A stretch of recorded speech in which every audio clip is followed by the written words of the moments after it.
मतलब लोगों के पास एक एक हजार, दो दो हजार, पांच पांच हजार टोकन्स पड़े हैं और उसको कहाँ बेचना है, कहाँ लिक्विडेट करना है, कुछ अता पता नहीं है उनकी।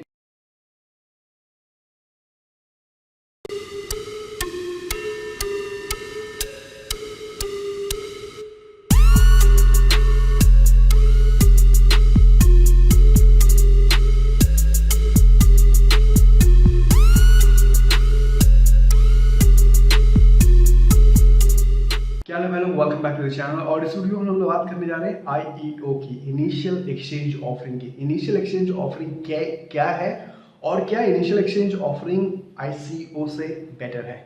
तो अगर आपको याद है तो 2017-2018 में बहुत सारी आईसीओज आई और उसमें से 80% आईसीओज ने तो अपना टोकन लिस्ट भी नहीं किया एक्सचेंजेस पे। मतलब लोगों के पास एक एक हजार, दो दो हजार, पांच पांच हजार टोकन्स पड़े हैं और उसको कहाँ बेचना है, कहाँ लिक्विडेट करना है, कुछ अता पता नहीं है। उनकी कोई एक्सचेंज पे लिस्टिंग नहीं है। उसमें से कुछ 10-12% तो जो लिस्टेड हुए हैं उनकी टीम काम ही नहीं कर रही है टोकन्स पे, उनकी टीम कुछ प्रोजेक्ट पे काम ही नहीं कर रही है, तो टोकन्स का भाव बढ़ ही नहीं रहा है। टोकन्स ऐसे ही डेट बढ़ा हुआ है एक्सचेंजेस पे, कोई पूछ नहीं रहा उनको। उसमें से कुछ 7 से 8% ऐसे हैं जो काम कर रहे हैं, जिनकी टीम काम कर रही है और वो ट्रेड हो रहे हैं और जिसके बारे में हम लोग रोज चैनल पे बात करते रहते हैं। तो इन शॉर्ट बहुत सारा स्कैम आईसीओ के नाम पे हुआ है पिछले 2 साल में।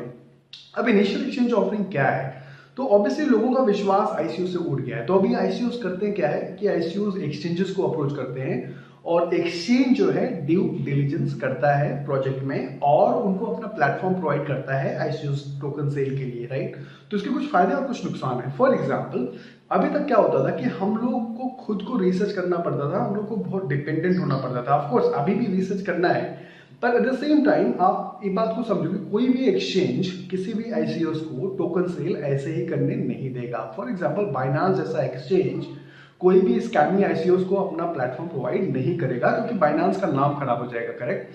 तो बाइनांस क्या करेगा, बाइनांस पूरा ड्यू डिलीजेंस करेगा, उनकी टीम देखेगा, उनके प्रोजेक्ट में देखेगा, उनका क्या प्लान है वो देखेगा। बाइनांस पूरा इंश्योर करेगा कि ये स्कैमिंग ना हो।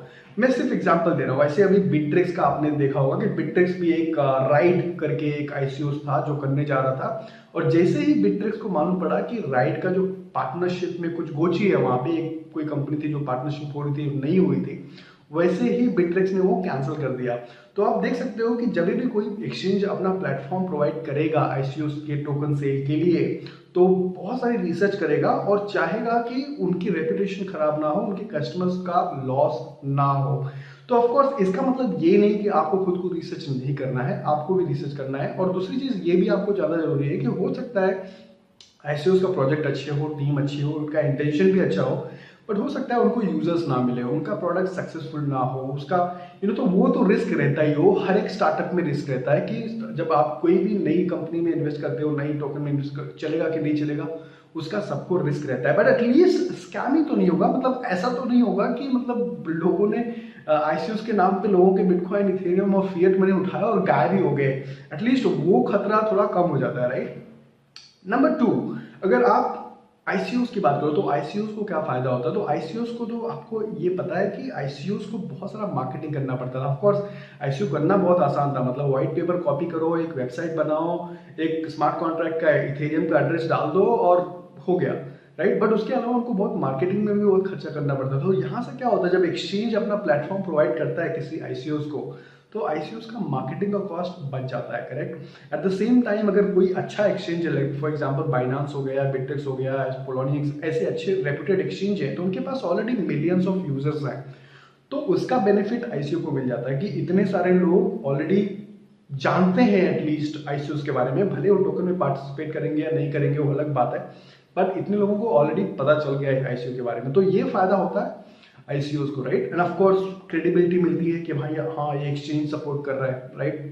At the same time exchange को क्या फायदा मिलता है, वेल एक्सचेंज को ये फायदा मिलता है कि अगर सबसे पहली बात, अगर वो तो फी चार्ज करते, कोई भी एक्सचेंज फ्री में तो करेगा नहीं। कोई भी एक्सचेंज कोई आईसीओ को अगर अपने प्लेटफॉर्म प्रोवाइड कर रहा है तो एक्सचेंज फ्री में करने वाला नहीं है। आपको मालूम है एक्सचेंज लिस्टिंग फी लेता है, राइट। तो यहाँ पे भी अच्छा खासा अमाउंट पे चार्ज करेगा एक्सचेंज वो आईसीओ को, क्योंकि उनको प्लेटफॉर्म प्रोवाइड कर रहा है, राइट। तो वहां पे उनकी कमाई हो गई एक्सचेंज की।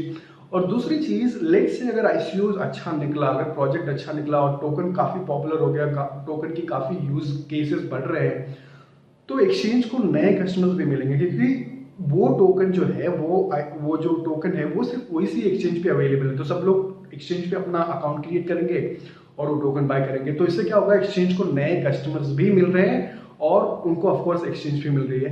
As a customer, as a investor को क्या फायदा होता है? सबसे पहली बात, मुझे ये लगेगा कि ओके भाई ये आईसीओज है, तो एटलीस्ट इन्होंने एक्सचेंज ने कुछ रिसर्च किए, तो रिस्क मतलब कम है। मैं भी कुछ रिसर्च करूंगा बट एटलीस्ट रिस्क कम है, राइट।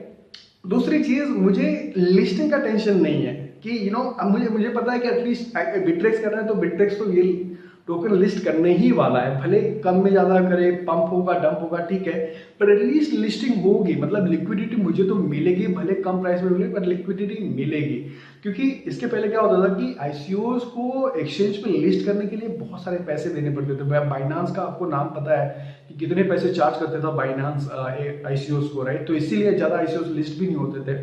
तो यहाँ पे एटलीस्ट लिस्टिंग का खतरा नहीं कि हाँ भाई ट्रेड तो होने वाला है, right. As a user, as an investor आपको पता है कि हाँ भाई ये सबसे पहली बात आपको ये मालूम पड़ा कि हाँ भाई थोड़ी जेन्युइनिटी है, इसके लिए इतना बड़ा एक्सचेंज सपोर्ट कर रहा है। और दूसरी चीज आपको मालूम है कि हाँ भाई लिस्ट हो रहा है, राइट। तो आईईओ में वो एक फायदा मिल जाता है इनिशियल एक्सचेंज ऑफरिंग में। बट अगेन कुछ बातें आपको ध्यान रखनी है कि जस्ट बिकॉज ये आईईओ है तो कोई भी एक्सचेंज किसी भी ऐसे को सपोर्ट कर रहा तो आप उसके ऊपर मत जाओ। मतलब ऐसा एक्सचेंज जिसकी कुछ कोई खुद की रेपुटेशन नहीं, जो खुद नए हैं और वो खुद आईसीओ को प्लेटफॉर्म सपोर्ट कर रहा है, तो I mean does not make sense, right. तो सबसे पहले आप एक्सचेंज को भी ट्रस्ट करो, बाद में वो आईसीओ को भी ट्रस्ट करो। तो आपको बहुत ज्यादा जरूरी है कि अगर आप कोई आईईओ में पार्टिसिपेट कर भी रहे हो, टोकन खरीद भी रहे हो, तो वो एक्सचेंज थोड़ा रेप्यूटेड होना चाहिए, बड़ा होना चाहिए, काफी पुराना होना चाहिए, उनका नाम होना चाहिए। और दूसरा चीज ऑफकोर्स उसके बाद आपकी खुद की भी रिसर्च उस टोकन में करनी है और तब जाके पार्टिसिपेट करना है। ऑफकोर्स एक्सचेंज को और एक फायदा होता है कि अगर एक्सचेंज का खुद का टोकन होगा, जैसे फॉर एग्जांपल बीएनबी है फाइनेंस में, तो उसमें भी उनको फायदा मिलता है, क्योंकि वो फिर अपने टोकन भी वहां पर शिल करते हैं, क्योंकि एक ही तरीका रहता है मात्र आपको बाय करने का उनके टोकन से। जो फायदा बाइनेंस को मिल रहा है फिलहाल बिटरेक्स के पास वो टोकन नहीं है, तो काफी फायदे मिलते हैं। इसमें विन विन सिचुएशन होती है एक्सचेंज के लिए भी, आईसीओ जो कर रहा है उसकी भी, उसकी मार्केटिंग कॉस्ट बढ़ रही है, उसको क्रेडिबिलिटी मिल रही है, और नंबर 3 इन्वेस्टर्स को भी तो मेरे ख्याल से ये काफी अच्छा तरीका है फॉर एग्जांपल एक आईसीओ रेस करने के लिए। बट अगेन इसमें भी अपने खुद के रिस्क इन्वॉल्व है और वो हिसाब से करना चाहिए। तो गाइस लेट मी नो आपको कैसा लगा, आपको क्या लगता है इनिशियल एक्सचेंज ऑफरिंग के बारे में, आपको क्या लगता है ये बेटर तरीका है आईसीओ से? Let me know in the comment box and I will see you next time. Like share subscribe, take care, bye bye.